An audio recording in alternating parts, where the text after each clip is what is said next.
Futures trading involves a substantial risk of loss and may not be suitable for all investors. Therefore, carefully consider whether such trading is suitable for you in light of your financial condition. Good morning. It's Friday, February 6th. I'm Phil Streible, Chief Market Strategist at Blue Line Futures. So Metals Minute, episode 591, and that's probably about as many times as I've been on CNBC, Fox, and Bloomberg as well. So looking at the overnight headlines, the impact on the market, the risk events, the rundown on the precious metals. So the key theme of this week has been volatility, and not only volatility in the precious metals markets, we've seen an uptick here on the futures contracts and the equity markets where these tend to teeter, where you get that Russell volatility, that NASDAQ volatility, S&P volatility, pushing right up into another level of regime where the volatility really picks up, and that's where you get some erratic movements happening. We look at earlier in the week here, natural gas futures falling about 30% on some projected warmer weather here and a big collapse there. We saw crypto volatility pick up as well. And volatility is one of the things that I really watch in these markets. I think it's key to understand what the market conditions are before placing any orders here in the markets, because of the fact you really want to adjust your position size based on different degrees of volatility. So silver's elevated volatility really puts some of these leveraged ETFs in the spotlight, and it's the growing popularity of leveraged exchange traded products making these price swings more violent than ever. You go to something like the 2X ProShare Ultra CTF, they had to mechanically reduce their futures exposure as part of a daily leverage reset. If you're going to be involved with some of these 2 and 3 times leverage products, do not, as far as my opinion, hold these things for any duration of time, because that's not what that vehicle is intended for its use. What it's done is it's unleashed a wave of selling in an already crowded market. So you get this record wave of purchases of call options. They really set the conditions for silver's rapid not only rise but also fall, with the dealers rushing to hedge their positions by buying the underlying asset as prices move higher. That's why I monitor the dealer gamma exposure and report on the S&P 500 and some of these different markets here on a day-to-day basis, and really could care less about some of these narratives. I've got people sending me fake AI videos on a weekly basis that the COMEX is going to collapse, meaning the last I checked here, CME futures stock, $300, all-time high on that stock, looking fantastic. You want to send me something interesting? Send me that dealer flip line on the silver market, because I'd really be interested to see where it goes from negative gamma onto where it goes from positive gamma here, because what will end up happening is you're going to have those dealers forced to buy the underlying asset when prices fall and sell the underlying asset when prices rise, and that's going to help suppress some of the volatility in the silver market. And what that could do is we could get some consolidation in prices, and then we could get that next movement on up. If you look at where futures are at, you get this crazy negative gamma here. Well, that's going to magnify some of the volatility in the market. Now, speaking of volatility, looking at Bitcoin here, bouncing back, you do have a 50% decline from its all-time highs to where it's at now, coming back down to about 62 to 60,000.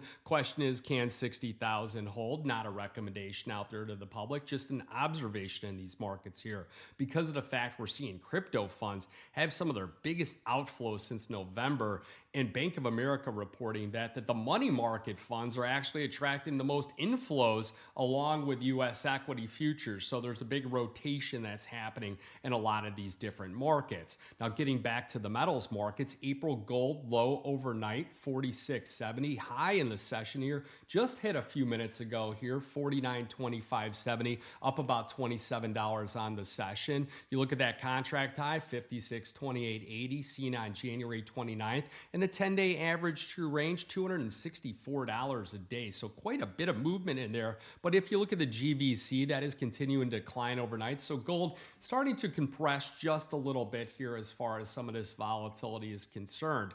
You look at March silver, the lows overnight, 63.91. The high in the overnight session, about $75, and futures sitting at about 74.13 last. The 10-day average true range, $13.04, and silver volatility at 96.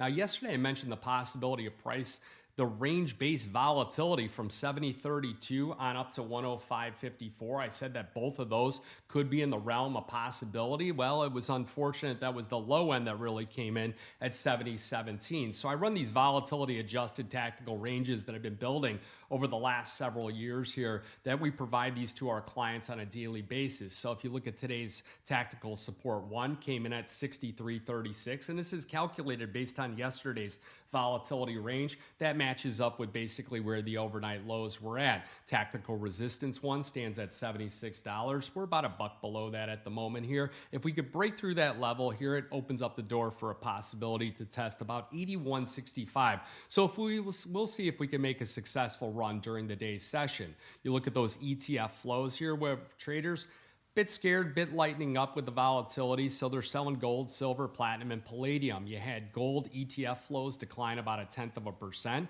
Exchange-traded funds cutting about 63,000 troy ounces of gold in the previous holdings.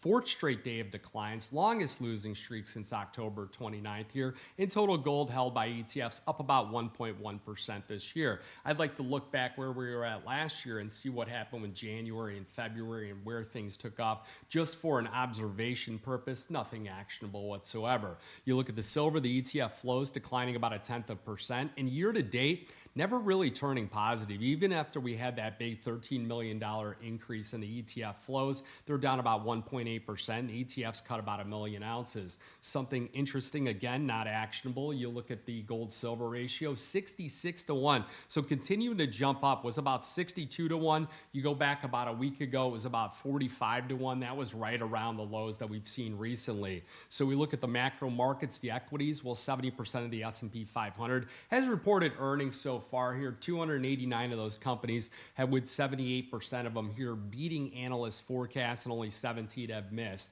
Now, next week, we're going to have about 8% of the S&P 500 market cap reporting. Now, economic data, if you know me, I like to study some of the stats, the economics. I went to Purdue. I triple majored in finance, marketing, and economics, and I love economics, especially global economics. So it is the first day of the month, but we're not getting the non-farm payroll numbers. So earlier in the week, that Bureau of Labor Statistics said the January report would be delayed due to the partial government shutdown. So boo-hoo. You look at the University of Michigan provisional reading on consumer sentiment. We'll get that, but that data has been awfully sketchy recently here. So the rate cut expectations. Now, this is interesting. Starting to jump here with that CME Fed watch tool, looking at that March 18th meeting, about a 16% likelihood that the Fed will cut 25 basis points. You go out to June, that's when it's supposed to be past Powell's prime here. You're going to see that June 17th meeting about a 75% chance. So I would circle that one on the calendar as that first interest rate cut, and then most likely we'll get it in December. Now, you'll get the dollar index basically unchanged on the day, 97.71, the euro 118.11. WTI crude oil futures, if you're trading in that market, been trading between that 60 and 65 level here, a bit elevated with some geopolitical tensions rising, a bit of a decline here on some of the inventories recently. We're below the 5-year average here on where total inventories are at. We've seen some big drawdowns here in API, also EIA recently. So we do have this meeting with the U.S. and Iran in Oman over the weekend. 10-year treasury yields. Now, this was a big standout yesterday because where did some of these traders go into the market? Well, they went back into the bonds and the treasuries, the TLTs and things like that, because we saw treasury yields drop to about 4.21%. So it was a big drop since yesterday, but the yield curve continuing to steepen, and it's at one of the steepest levels in 4 years, really meaning that you've got that 2-year anchored here, meaning the Fed's going to cut rates and it's set to go. And then you look at growth going forward, continuing to rise, and that's where you get that long end of the curve continuing to pick up. VIX futures here sitting at about 2015. So the high of the overnight session was 2214, low is 1999. Question is, do we break below 20 and hold below it for the duration of the session, or do we poke above it a few times and back and forth? But if we could start to work our way down here, you should see some normalization take place in the U.S. equity markets. You got the S&P 500 up 35, that's 0.5%. The Russell up 1.2%. Big jump overnight here, and a lot of people piling into that Russell in that overnight session, with it getting down to about 25.66 and at 26.18 here last. Now you look at some other things. Bitcoin, 66,450. Gonna have to wait for some higher lows to come in the market to really get me interested in that market here, because it's been a bit of a bloodbath here. And then S&P gamma exposure, well, it is still negative here at the moment. Europe and Asia, that's where I always check to see what's the temperature of the global markets here, because many of these different international indices are continuing to march higher, make all-time highs, and they look really good. So, you know, when you see the questioning about Greenland and Denmark and Belgium and stuff, do yourself a favor and look and see what their stock indices is doing, because I think if we were going to go to war over Greenland, some of those stock indices would probably be selling off, not making new all-time highs or at or near all-time highs. So you go to Europe and Asia, European stocks, they recouped their losses. Asia stocks, they also paired those initial declines here with the MSCI index dropped as much as 1.3% before closing, near unchanged on the session. So I hope you guys have a great weekend. Probably going to do a write-up here on Kitco with regards to a strategy with a 100-ounce silver contract for some of the participants looking to get involved with that. And the thing is that people look at this 1,000-ounce contract, and when you get to $12, $13 moves per day, that's $13,000 per day as far as the average true range. You start to look at the 100-ounce contract, well, that's going to be about $1,200, $1,300. And the thing is that you could add 2, 3, 4. You could right size the position for your level of comfort if you're trading in the futures markets for some of that volatility. So I anticipate a lot of people opening up accounts just to get involved with that particular market here. So you guys got any questions, shoot an email. You love to open up an account with us, send an email to info@bluelinefutures.com. And remember, futures and option trading does involve risk of loss, may not be suitable to all investors. Good luck, good trading. Futures trading involves a substantial risk of loss and may not be suitable for all investors. Therefore, carefully consider whether such trading is suitable for you in light of your financial condition.